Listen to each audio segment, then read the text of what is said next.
Esto es Empoderamiento Familiar en Cristo. Bienvenido. Muy buenos días, les saludo como siempre con mucho gusto, deseando que la paz del Señor los rodee por completo y que a través de las enseñanzas podamos seguir creciendo. Como ustedes recordarán, pues estamos viendo un tema muy interesante con respecto a los ministerios, ¿verdad? Ya vimos el primer ministerio y ahorita nos toca ver el segundo. Y este segundo, bueno, pues es el ministerio del profeta, ¿verdad? El tema pasado fue el del apóstol, ahorita vamos a ver el del profeta. Y quisiera compartirles un poquitito de historia antes de entrar de lleno a lo que es el ministerio, oficio de profeta. Y voy a hablarles de un personaje que solamente se menciona porque lo mataron, pero que realmente nuestro Señor Jesucristo lo menciona dentro de los profetas.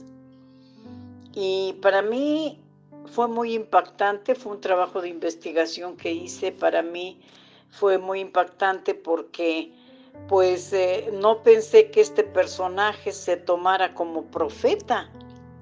¿Por qué? Porque no habla la Biblia de nada de su vida. Entonces, pues en la investigación que hice, pues pude entender algunas cosas y creo conveniente compartírselas para que pues no nos agarren por sorpresa como a mí, ¿no? Porque nunca me habían hablado que este personaje mismo nuestro Señor Jesús lo toma en cuenta dentro de los profetas. Y este personaje es Abel. Así es, mis amados hermanos. Tal vez ustedes pregunten, ¿cómo Abel? Pues sí, fíjense que Abel de alguna manera lo menciona el Señor en Lucas. Pero antes de ir a Lucas, pues yo quisiera que leyéramos en Génesis 4, ¿verdad? Allí estamos viendo dos nombres importantes que por el hecho tan triste de que Caín mata a Abel, pues podamos recordar y conocer estos personajes, ¿verdad? Y vemos que son hijos de Adán y Eva. Y fíjense cómo dice la palabra en Génesis 4, del 1 al 4 voy a leerles.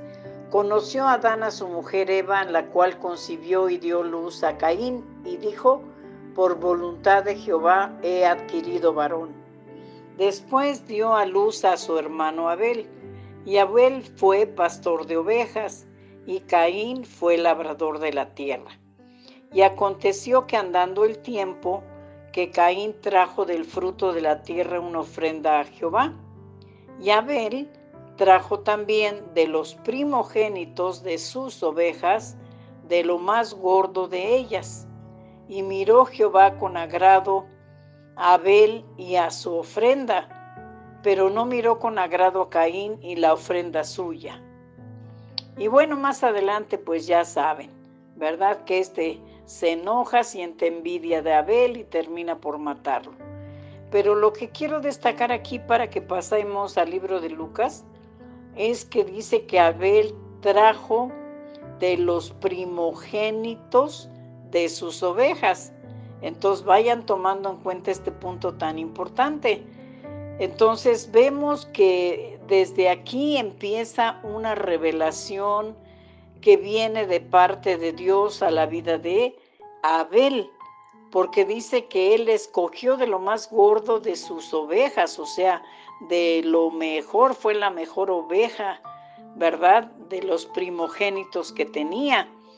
Y entonces empezamos a ver que desde aquí podemos entender ese trabajo que de alguna manera lo recibió de parte de Dios para ofrecerle a Dios esa ofrenda. Y vemos que aquí ya nos está dando una profecía de lo que iba a ser la vida de nuestro Señor Jesucristo y pues se entregó, como dice la palabra, como oveja al matadero. Y entonces vemos que a través de este acto tan profético que realizó Abel, pues abre el camino de lo que iba a ser nuestro Señor Jesucristo aquí en la tierra. Entregar también su vida y derramar su sangre a favor de todos los que pues queremos ser perdonados y de alguna manera pues estar pensando, ¿verdad?, en que este sacrificio que hizo Abel pues traería, ¿verdad?, proféticamente lo que Jesús hizo, entregar su vida por nosotros, y fue como oveja llevado al matadero, dice la palabra. Entonces, tomando en cuenta este punto, es importante que no perdamos de vista lo que acabamos de leer. Y ahora sí, mis hermanos, vamos al libro de Lucas. Y allí en Lucas capítulo 11 está hablando nuestro Señor Jesucristo. Y de alguna manera cuando pues encontramos en muchas Biblias las letras escritas en rojo, ¿verdad? Sabemos que es directamente nuestro Señor Jesucristo quien está hablando. Y bueno, pues aquí la Reina Valera tiene, pues ya saben que subtítulos, ¿verdad? Y el capítulo 11, el versículo 37 dice: ay de los fariseos y de los escribas, ¿verdad? Y les llama hipócritas por el trabajo tan hipócrita que estaban realizando, fíjense nada más. Pero vamos a centrar nada más nuestra atención a los versículos 50 y 51. Y dice: para que se demande de esta generación la sangre de todos los profetas que se ha derramado desde la fundación del mundo, desde la sangre de Abel hasta la sangre de Zacarías, que murió entre el altar y el templo. Y continúa el versículo. Entonces, mis hermanos, podemos entender aquí que Jesús está contando, ¿verdad?, dentro de esos profetas a Abel, ¿sí? ¿Por qué? Porque está diciendo, ¿verdad?, que todos los profetas que él mandó, pues murieron, ¿sí?, de diferentes maneras. Y entonces en el 51, pues hace esta referencia, dice: desde la sangre de Abel hasta la sangre de Zacarías. Entonces, pues los teólogos nos abren un panorama y nos dicen que el primer profeta que existió en el Antiguo Testamento fue Abel.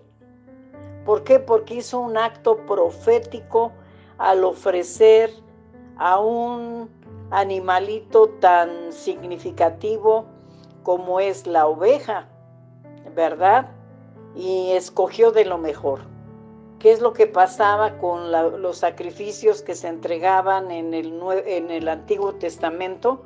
Vemos que también eran animales seleccionados, y entre ellos la oveja tenía que ser un animal sin defecto, ¿verdad?, para poderla ofrecer al Señor. Entonces, a través de esto, bueno, pues nos dicen que Abel pues estaba profetizando lo que Jesús iba a hacer por nosotros al entregar su vida en la cruz del Calvario. Entonces, para que podamos tomar en cuenta, pues vemos que el primer profeta, ¿verdad?, del cual habla las Sagradas Escrituras, pues es Abel, ¿sí? Y ya relacionado con lo que leímos, que ofrece esa ofrenda de esa ovejita, de lo mejor, de lo más gordito que tenía en su rebaño, pues está dándonos a entender que de alguna manera esto iba a venir años más tarde a través de la vida de Jesús. Por eso es que se le considera que es el primer profeta según la Biblia. Entonces, pues eso se los dejo porque para mí fue bueno aprenderlo en este tiempo. No lo sabía. Entonces se los comparto, podría yo decirte que este es pan fresco, ¿no? Acababa de salir de la panadería. ¿Por qué? Porque yo no lo sabía. Otro punto que les quiero compartir es que de alguna manera nosotros, a través de las Sagradas Escrituras, conocemos el trabajo titánico tan tremendo que de alguna manera pues desarrolló un varón al cual Dios llama y le dice que salga de su tierra y de su parentela. Entonces, de alguna manera ustedes ya podrán entender de quién se trata. Y vemos que, pues de alguna manera, aunque no reúne todos los requisitos de un profeta, ¿verdad? Moisés es levantado también como un profeta, ¿verdad? ¿Por qué? Porque de alguna manera vemos que, pues cuando Dios lo llama para servir al Señor, sacando a su pueblo pues como les dijera yo, de la esclavitud que de alguna manera habían tenido los que habían sido cautivos, ¿verdad?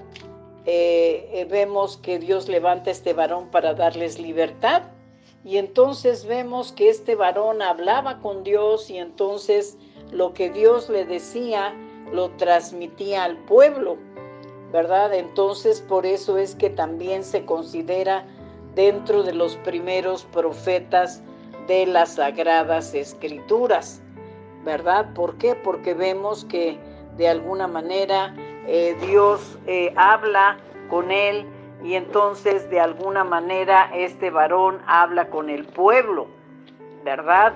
Y al hablar con el pueblo, bueno, pues entonces se está convirtiendo en un portavoz de Dios, ¿sí? Entonces vemos que este varón pues fue escogido por Dios para una misión, como les explicaba yo, titánica. ¿Por qué? Porque tuvo que sacar, ¿verdad?, de la esclavitud, sí, como nos dice en Éxodo, ¿verdad? Nos habla que eran aproximadamente 1,5 millones a 2 millones de personas que pues habían salido de la esclavitud de Egipto. Entonces imagínense nada más sacar a un número tan grande de personas para llevarlos a la tierra prometida. Y esto lo vemos en Éxodo capítulo 12, versículo 38, y dice: también subió con ellos grande multitud de toda clase de gentes y ovejas y muchísimo ganado.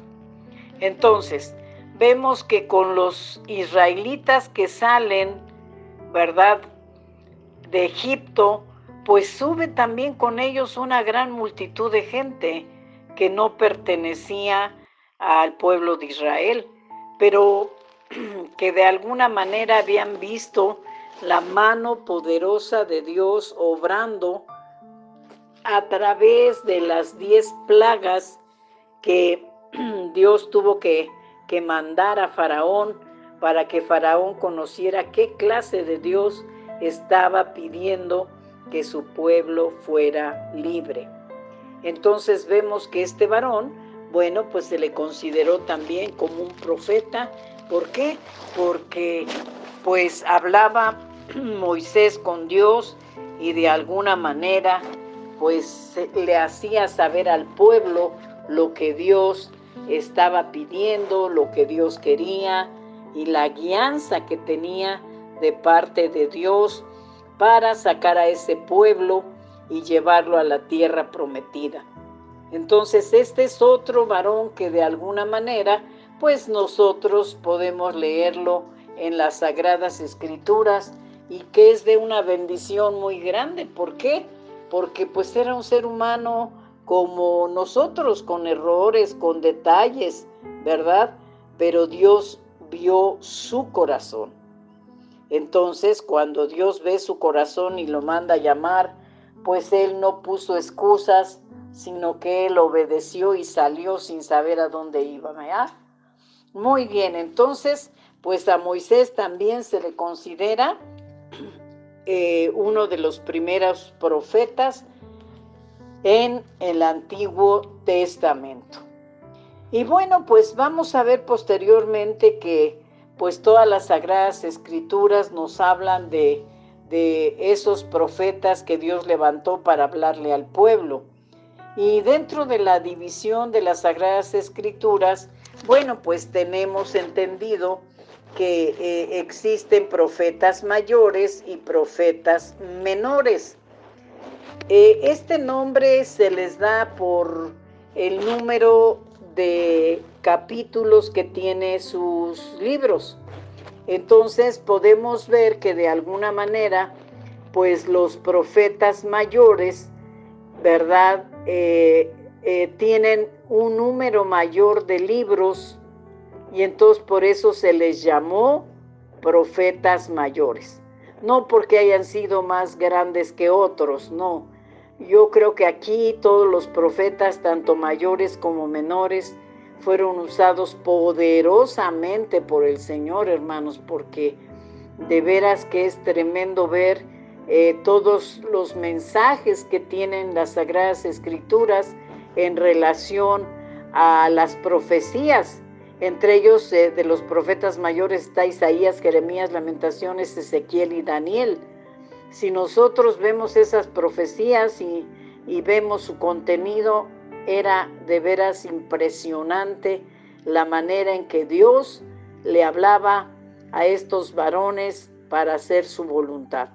Y bueno, Daniel es un poquito destacado hoy en día porque pues estamos dentro de las 70 semanas de Daniel y entonces pues se ha hablado últimamente mucho de eso, ¿verdad? Pero Isaías tiene profecías tremendísimas y vemos que todo esto es para que la voluntad de Dios se cumpliera en cada uno.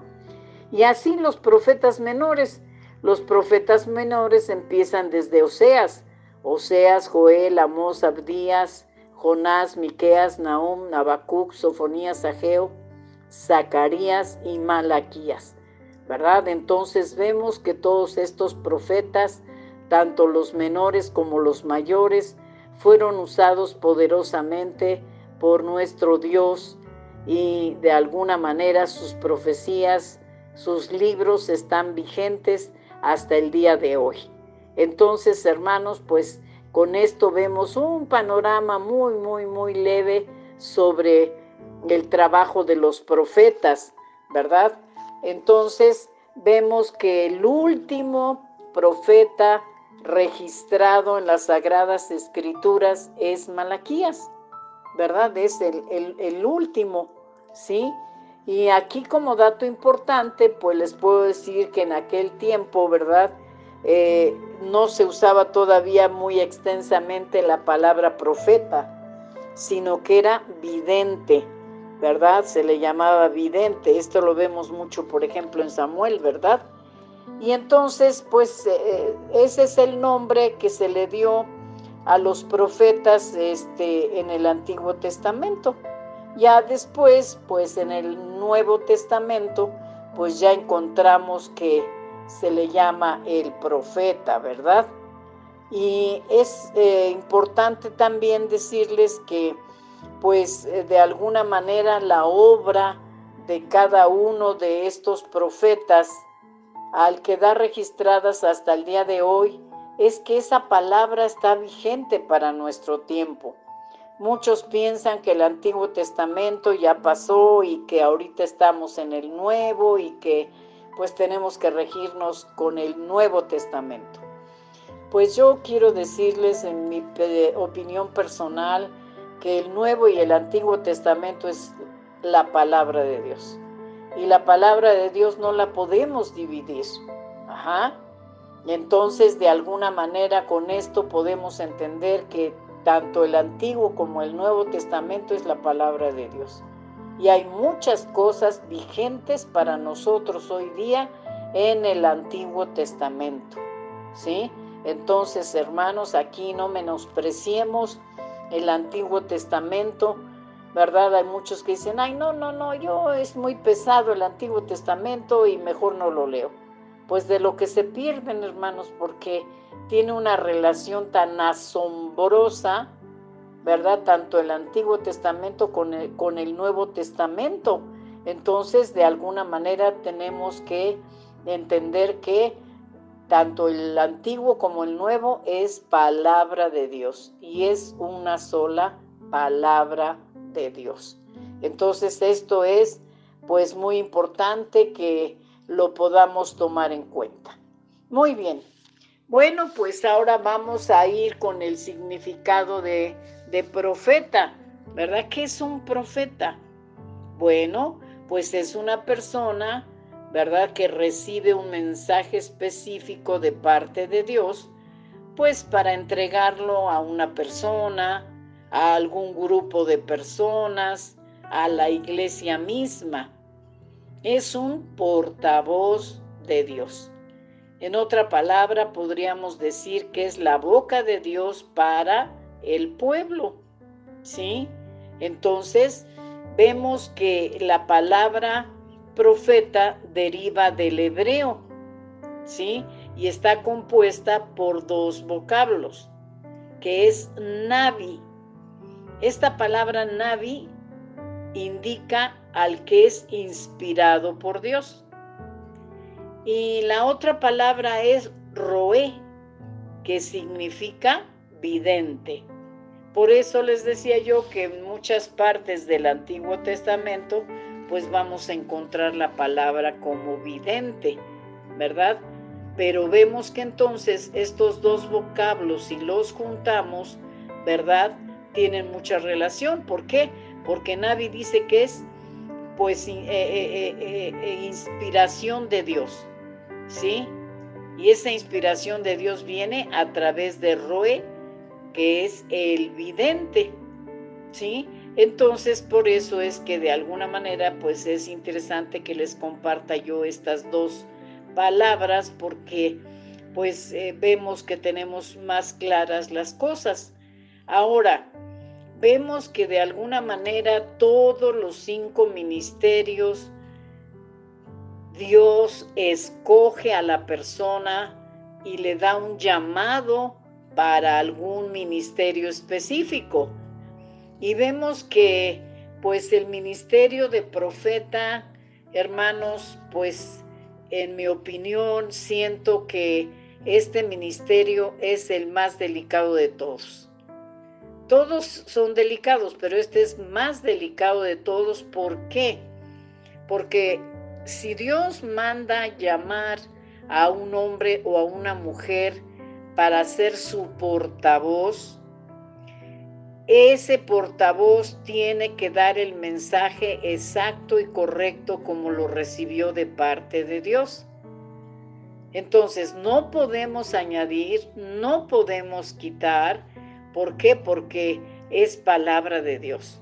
Entonces, muchas veces la carne humana llega a fallar un poquito y recibe una palabra de parte de Dios, y a veces la carne puede entrar y puede añadir a algo que Dios no habló.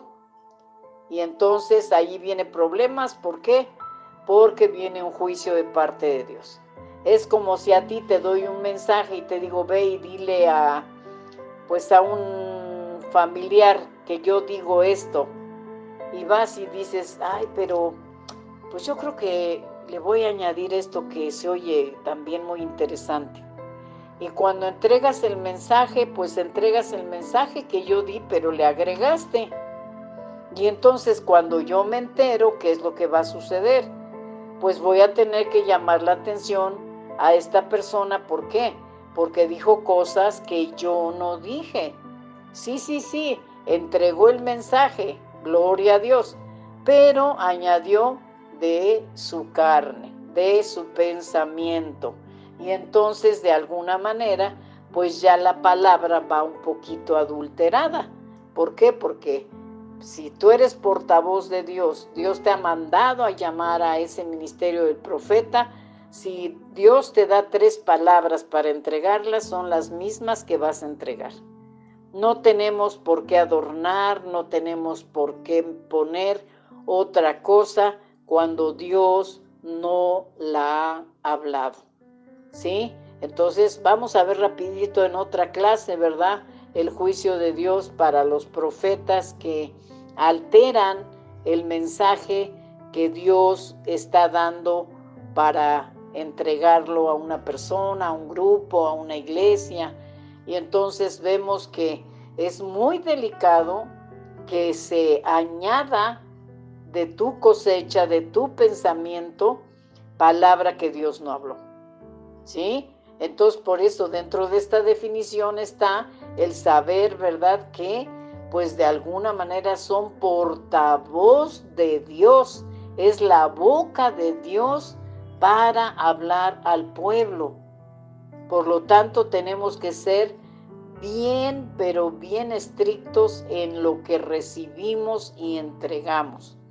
Ahora, aquí tal vez puedo pensar que pues si Dios está entregando un mensaje a un profeta, a una mujer o hombre, pues se puede escribir para que no caigamos en añadir algo. Ahora, hay mensajes que se entregan en el momento en que tal vez tú estés platicando con alguien y entonces Dios te usa en ese momento y te dé un mensaje para que le digas a la persona con la que estás platicando y tú me puedas decir, bueno, hermana, pues allí no se puede ponerme a escribir. Si ya tengo a la persona enfrente, entonces lo que yo estoy recibiendo, pues yo se lo voy a estar dando. Correcto. Hay esa excepción, ¿no? En que no podemos escribir lo que Dios nos está diciendo porque es exactamente en el momento y teniendo a la persona físicamente para recibir lo que pues el profeta está dando.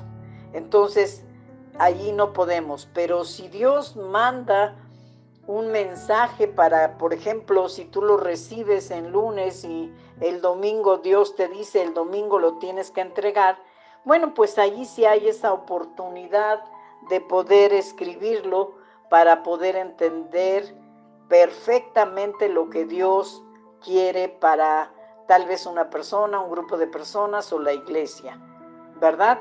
Entonces yo sugeriría que para evitar meter de nuestra carne, pues escribamos la palabra que Dios está dando. Y cuando no sea posible, bueno, pues estar tan en el mismo canal de Dios para entregar exactamente lo que Dios quiere. ¿Sí, hermanos? Hermanas, entonces esto es muy interesante.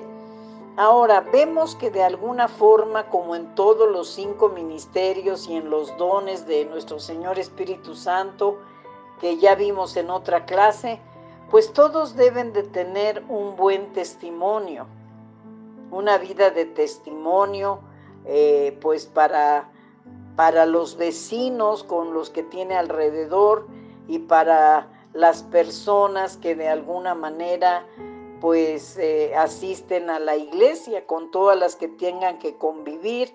Tiene que haber un buen testimonio, ¿verdad? Una vida de santidad, hermanos, ¿sí? Una vida que hable de esa santidad de Dios. Otro punto tan importante, ¿verdad? Que podemos pues tomarlo como pues un requisito es el que de alguna manera en la iglesia el pastor confirme el ministerio, ¿verdad? Que diga sí, efectivamente Dios te está usando como profeta, entonces tú puedes hablar en la iglesia cuando el Señor tenga algo para la iglesia. Entonces esto es también muy importante. El testimonio en todo lugar, ¿verdad? Dentro de la iglesia, principalmente, que es donde el Señor muchas veces habla, pero la otra que tiene que ser confirmado el ministerio a través de, pues, el siervo de Dios que dirige cada iglesia, ¿verdad? Y entonces vemos que esto es importante. ¿Por qué? Porque si tu ministerio no es confirmado, entonces pues vamos a tener ahí un detalle porque tu pastor no está avalando ese ministerio. Entonces, tiene que ser confirmado por la autoridad de la iglesia, ¿verdad? Y por último, pues vamos a ver que de alguna manera, pues es una persona que, pues el discernimiento que a todos nos ha dado Dios, pues está un poquito más amplio, ¿verdad? Está más desarrollado, si me permiten la palabra, y entonces vemos que ese discernimiento, ¿verdad? También va a ayudar mucho, ¿verdad? Para poder dar el mensaje de Dios, porque va a saber exactamente el profeta que es palabra de Dios. ¿Por qué? Porque hay palabra de Dios, hay palabra del hombre y hay palabra del enemigo, que es Satanás. Entonces aquí el discernimiento tiene que estar totalmente pues abierto, maduro, para que podamos ir conociendo la voz de Dios. ¿Para qué? Para que no se meta la carne y para que el enemigo también no meta aquí su basura y contamine lo que Dios quiere decir. Oh, qué pena, pues el tiempo ya se me vino encima. Nos vemos, nos escuchamos para la próxima clase y vamos a ver otros puntos muy importantes. Dios me los bendiga, me los guarde, que la paz de Dios quede con ustedes y muchas gracias. Hasta luego.